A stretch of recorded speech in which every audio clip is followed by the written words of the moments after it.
Dr. Jack Murphy hated these things. Give him a lab full of alien tissue samples any day, but force him to attend the annual Galactic Species Summit, pure torture. Yet here he was, tugging at the collar of his formal diplomatic attire while trying not to stare at the 12-tentacled being attempting to operate the coffee machine.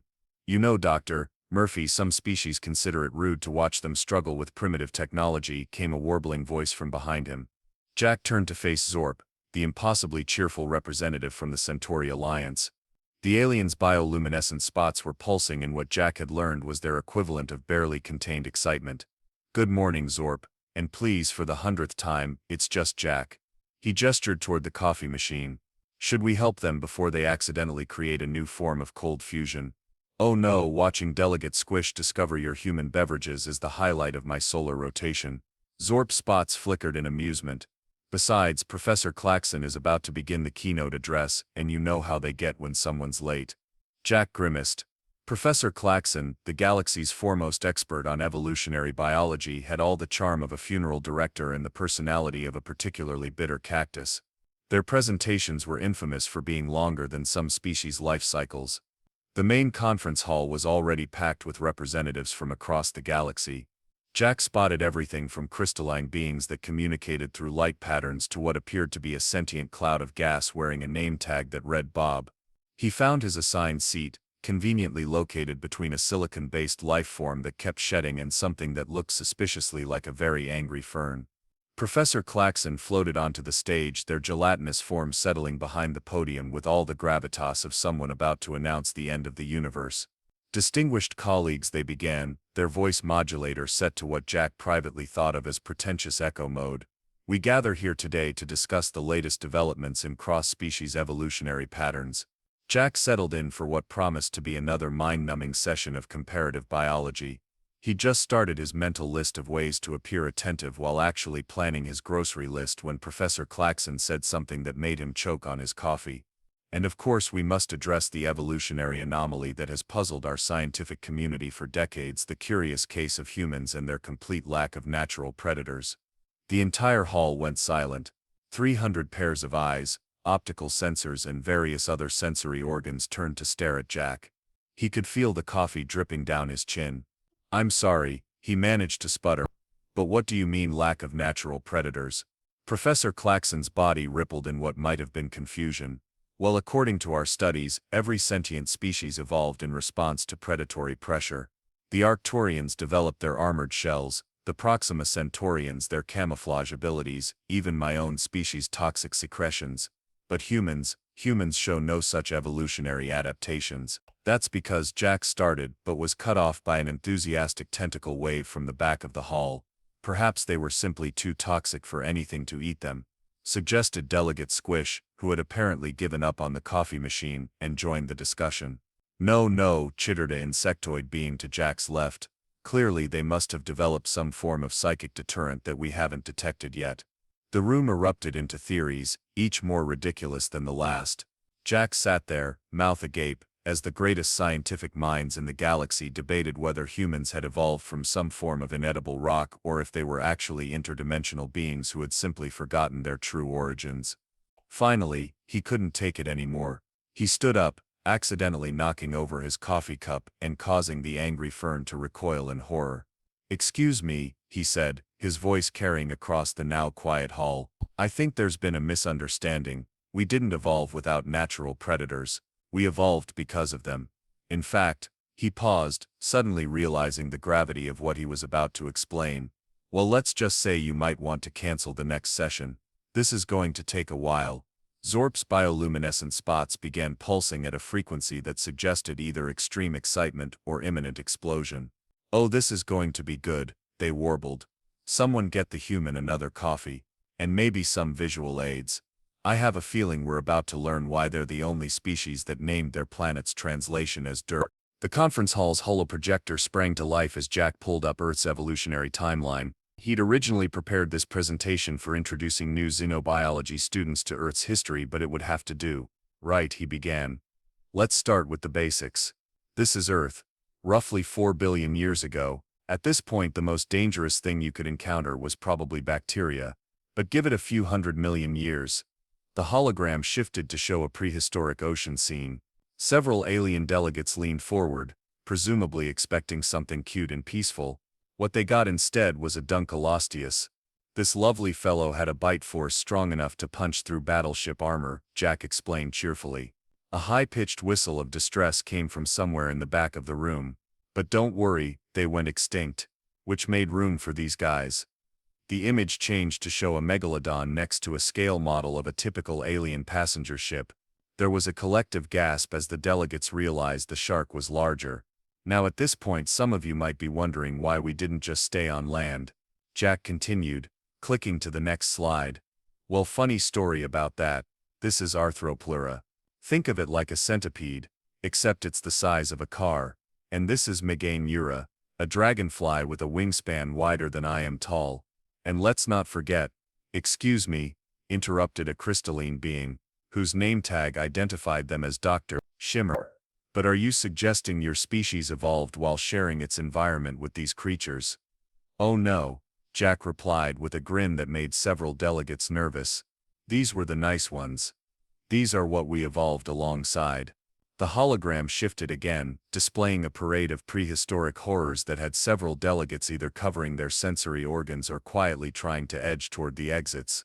Smilodons, terrorbirds, giant short-faced bears, and other megafauna filled the display in a cavalcade of teeth, claws, and evolutionary adaptations designed specifically for ending other creatures' existence.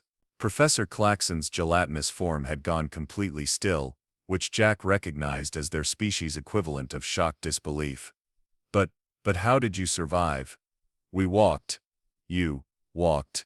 Well, walked, ran, climbed trees, made tools, developed complex social structures, learned to use fire. Jack shrugged. You know, the usual. There is nothing usual about this. Professor Claxon's voice modulator had gone up several octaves. You're describing an evolutionary arms race that should have resulted in either extinction or the development of natural defenses. Instead, your species responded by becoming better at walking. Persistence hunting, Jack corrected. We're not particularly fast, but we can keep going long after other species need to rest. Plus, we're remarkably good at throwing things. The angry fern, who had been silent until now, suddenly spoke up. Are you telling us that your species' response to living in an environment full of apex predators was to become an even more efficient apex predator? Well, when you put it that way, Jack paused, as realization dawned across the assembled delegates' faces. Oh come on, surely you all knew this already. I mean, what did you think humans were? Zorp, whose bioluminescent spots were now flashing in patterns that suggested either extreme fascination or an imminent seizure, raised a tentacle. We thought you were herbivores. The silence that followed this statement was broken only by the sound of Jack's hand meeting his forehead. Herbivores, he repeated flatly. You thought the species that developed faster than light travel because we got bored with being confined to one planet, that routinely drinks poison for fun, that invented sports specifically to simulate hunting and warfare in our spare time, was a species of herbivore. You do consume a lot of plant matter, offered Delegate Squish helpfully. We eat everything. Jack threw his hands up in exasperation.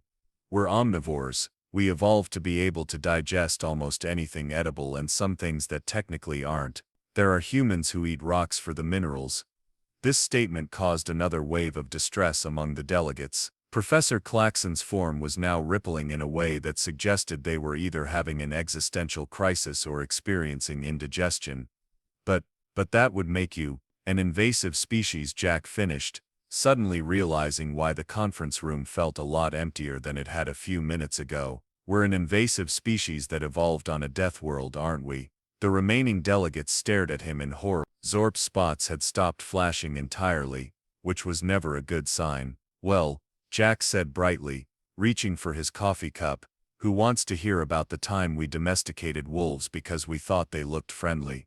The sound of several hundred beings trying to leave the room at once while maintaining their dignity was, Jack had to admit, pretty impressive. The emergency meeting of the Galactic Scientific Council was called to order approximately 15 minutes after Jack's presentation, which he thought might be a new record for fastest bureaucratic response in the galaxy's history. He sat in what was clearly meant to be a witness chair, though its design suggested whoever built it had only heard about chairs through third-hand accounts. Professor Claxon had somehow managed to pull themselves together enough to lead the proceedings, though their gelatinous form still showed occasional ripples of distress. "We must approach this scientifically," they announced to the hastily assembled panel of experts. "There must be a rational explanation for how humans evolved without developing proper defensive adaptations." Actually, Jack tried to interject.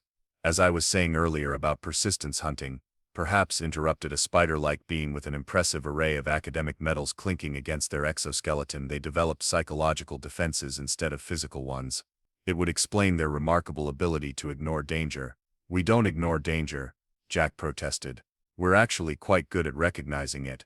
We just sometimes decide to poke it with a stick to see what happens." This statement caused such a stir among the assembled scientists that 3 different translation matrices overloaded at once. "You deliberately provoke dangerous situations?" asked a floating gas cloud that Jack recognized as Bob from earlier. "For what purpose?" "Well, sometimes for science, sometimes for fun, sometimes because someone said we couldn't." Jack shrugged. "Once we built a whole research station in Antarctica just because it was there." "Antarctica?" Zorp queried from their position as designated cultural expert. "Oh, that's one of our planet's frozen death zones where the air hurts your face and the ground is made of ice that's trying to eat you," Jack explained helpfully. "We have research bases there, some tourism, and I think there's a marathon." The room erupted into chaos again. Jack took advantage of the confusion to pull out his emergency coffee thermos, which prompted a nearby sensor specialist to frantically wave their appendages. "The human is consuming poison again. It's just coffee."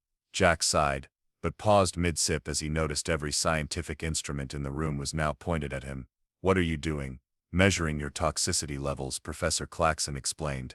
"The presence of multiple poison processing organs must be the key to your species' survival. You're clearly some form of toxic organism."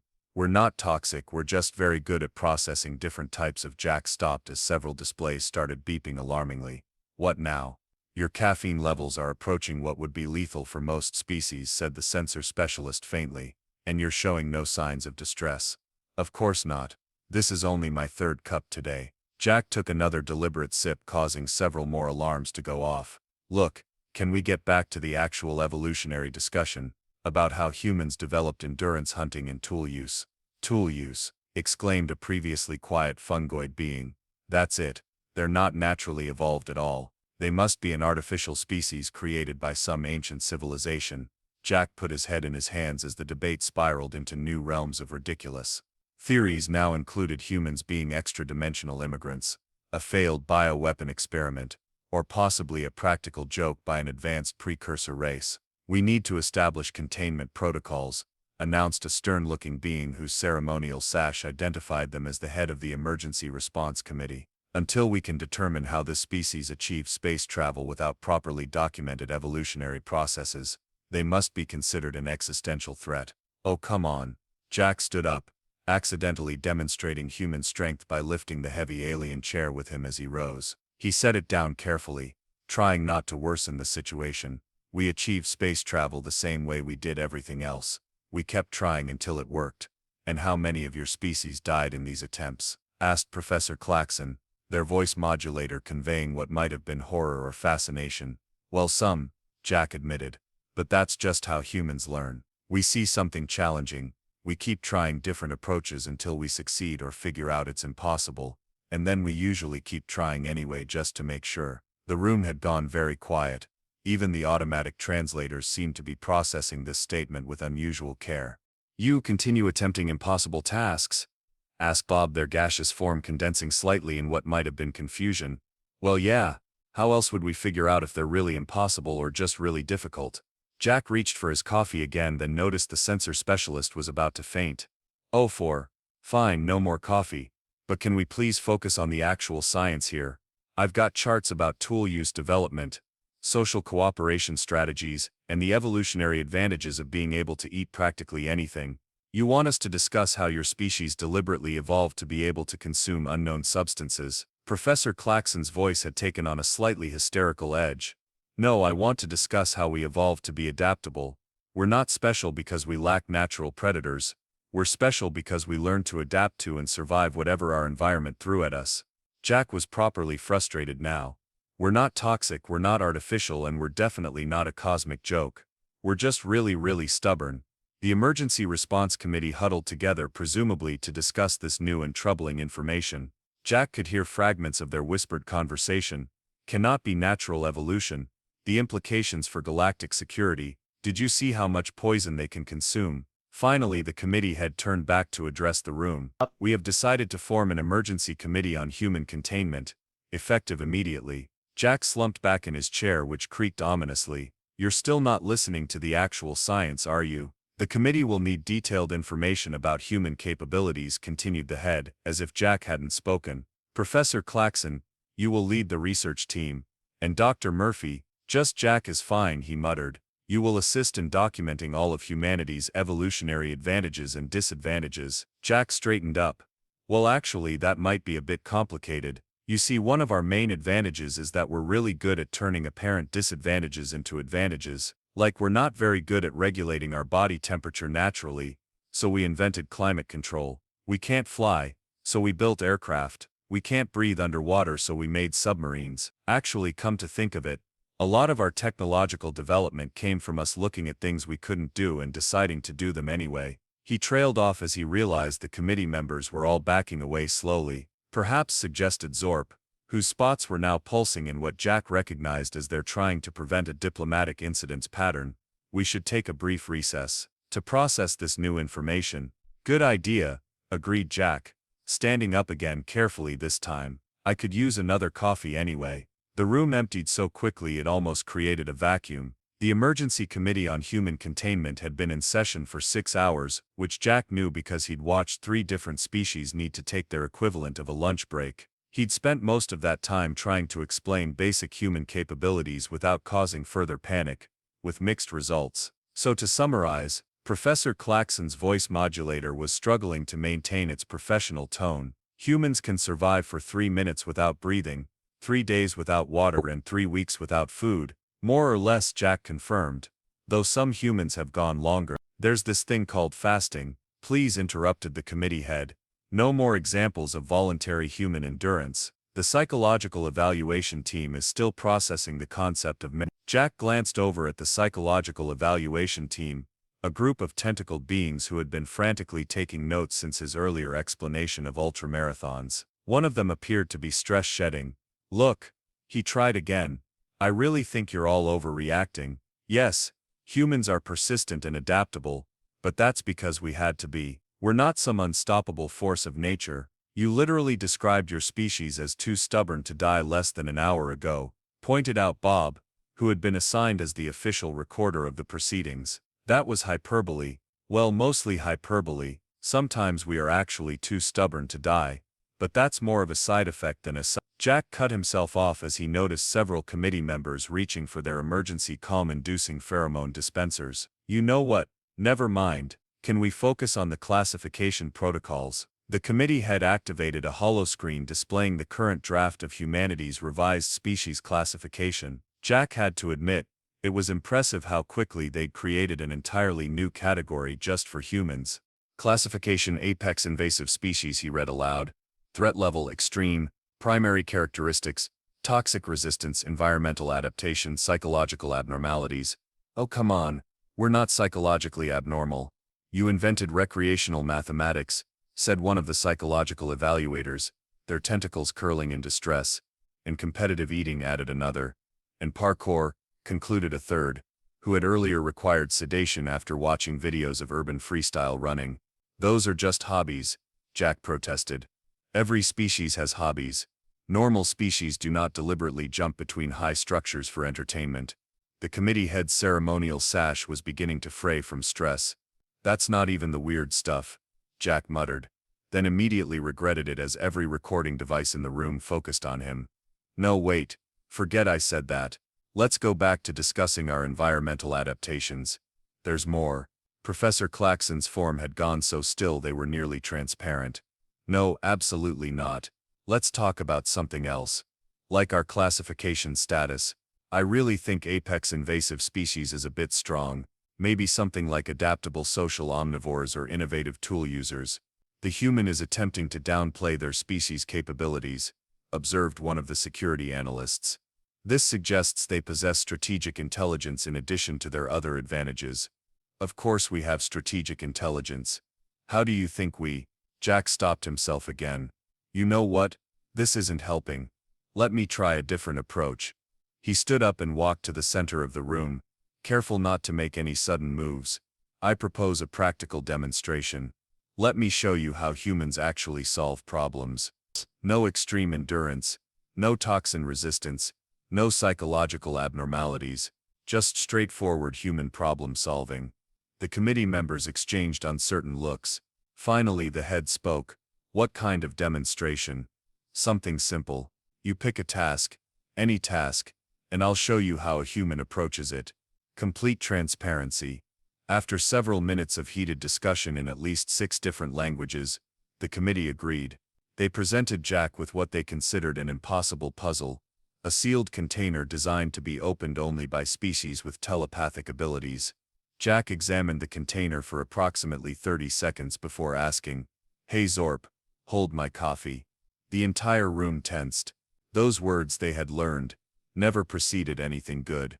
15 minutes later, the committee was adding concerning mechanical aptitude and unusual lateral thinking capabilities to humanity's classification file, while Jack tried to explain that using a spoon as a makeshift lever was really not that impressive, but it was designed to be telepathically operated. Professor Claxon had given up on maintaining their professional demeanor. The locking mechanism shouldn't even be visible to non-psychic species.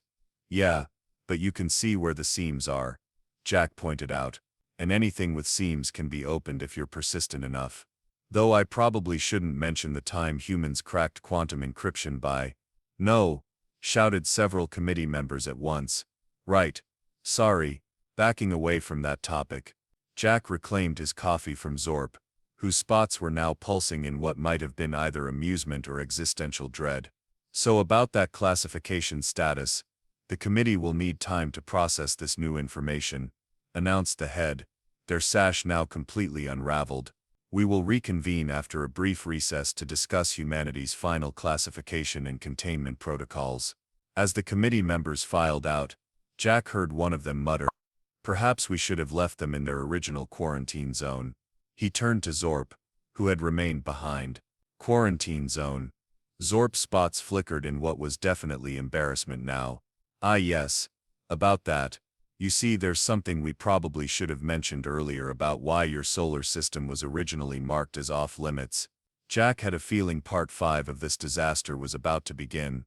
The conference room had been hastily converted into what Jack could only describe as an interstellar incident management center. Holographic displays showed Earth's solar system from various angles, each marked with glowing quarantine warnings that, according to Zorp, had been in place for roughly 12,000 years. Let me get this straight, Jack said, pinching the bridge of his nose. You're telling me that when your early survey ships found Earth, they classified it as a death world. To be fair, Zorp's spots were pulsing in defensive patterns. It met all the criteria. Extreme temperature variations, aggressive megafauna, volatile weather patterns, active geological instability, and of course the oxygen. What's wrong with oxygen? What's wrong with oxygen? It's highly corrosive. Professor Claxon had returned, along with what appeared to be half the Galactic Scientific Council. Your entire planet is constantly bathed in a corrosive atmosphere. We thought nothing could possibly evolve there naturally. So you quarantined us? We quarantined the planet, corrected the committee head. We had no idea it contained sapient life. The original survey team took one look at a pack of wolves hunting a mammoth, declared the entire system a biological hazard, and put up warning beacons. Jack took a long sip of his coffee, causing several nearby scientists to flinch. And nobody checked on us? For 12,000 years? Well, Zorp's embarrassment was now visible from across the room. There was supposed to be a follow-up survey, but there was some bureaucratic confusion about which department was responsible. Stellar cartography said it was biology's jurisdiction. Biology said it fell under hazardous environments. Hazardous environments insisted it was a matter for xenoanthropology, which hadn't been invented yet, added Bob helpfully. Right, so the paperwork kept getting shuffled around, and then there was that whole mess with the Centaurian Civil War, and by the time anyone remembered to check, you had already developed radio technology. At that point it became First Contact's problem, but they were dealing with budget cuts, so you just forgot about us. More like actively avoided thinking about you, Professor Claxon admitted. Every few centuries, someone would review the quarantine file, see the words death world and corrosive atmosphere, and decide it was somebody else's problem, until we invented faster-than-light travel, and showed up at your doorstep, Jack finished. Do you have any idea how many regulations you violated? The committee head was reading through an ancient file. Your first contact team broke 17 different quarantine protocols just by landing. We didn't know about the protocols. Nobody told us. The warning beacons were written in a language nobody on Earth had ever seen.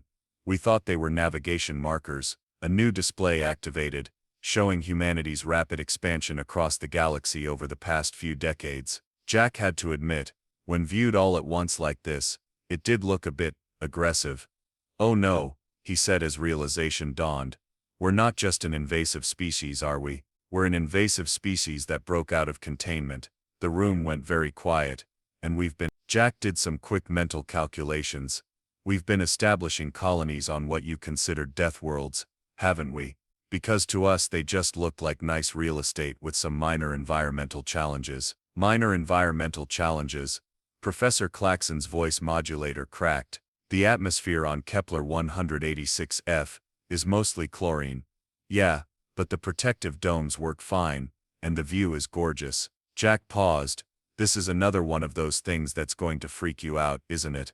The psychological evaluation team had already started taking notes again. Let me see if I understand this correctly, said one of the senior scientists, a crystalline being who had been quiet until now. Your species not only evolved on a death world, but adapted so completely that you stopped considering it dangerous. Then when you achieved spaceflight, you proceeded to colonize other death worlds because you didn't realize they were supposed to be uninhabitable. Well, when you put it that way, it sounds bad, Jack admitted.